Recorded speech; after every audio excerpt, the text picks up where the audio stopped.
आज बात करते कि आखिर बिटकॉइन क्या होती है। देखिए, आजकल जितने भी फ्रॉड होते हैं उनमें जो मनी की डिमांड की जाती है वो बिटकॉइन के रूप में की जाती है। ठीक है, तो आज हम उसी को जानेंगे कि आखिर बिटकॉइन क्या होती है।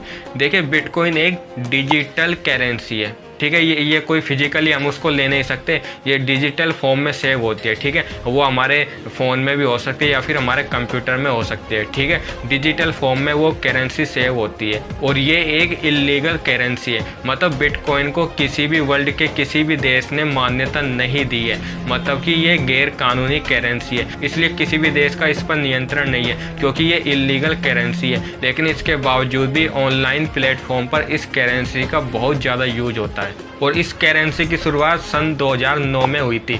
तब इस एक बिटकॉइन की कीमत मात्र 36 पैसे होती थी, लेकिन आज के समय में एक बिटकॉइन की कीमत 7 लाख से भी ऊपर है। हालांकि इससे थोड़े समय पहले एक बिटकॉइन की कीमत 10 लाख से भी ऊपर गई थी, लेकिन फ़िलहाल अब मैं जो वीडियो बना रहा हूँ 2020 में, तो इस एक बिटकॉइन की कीमत 7 लाख से ऊपर है। और देखिए, इस बिटकॉइन की कीमत हर दिन बदलती रहती है। यानी कि यदि किसी व्यक्ति ने 2009 में यदि 5 रुपये का यदि बिटकॉइन भी खरीद लिया होता तो आज वो करोड़पति होता, क्योंकि आज इसकी कीमत 36 पैसे नहीं है, आज इसकी कीमत 7 लाख से ऊपर पहुंच चुकी है और इसकी कीमत हर दिन बदलती रहती है। लेकिन ये बिटकॉइन चोरी भी हो सकती है। देखो, कंप्यूटर या स्मार्टफोन यदि हैक हो जाता है तो ये बिटकॉइन भी चोरी हो सकती है, और यदि ये चोरी हो जाती है तो इसकी शिकायत किसी से भी नहीं कर सकते क्योंकि ये एक इलीगल करेंसी है। इसलिए यदि किसी से यदि शिकायत भी की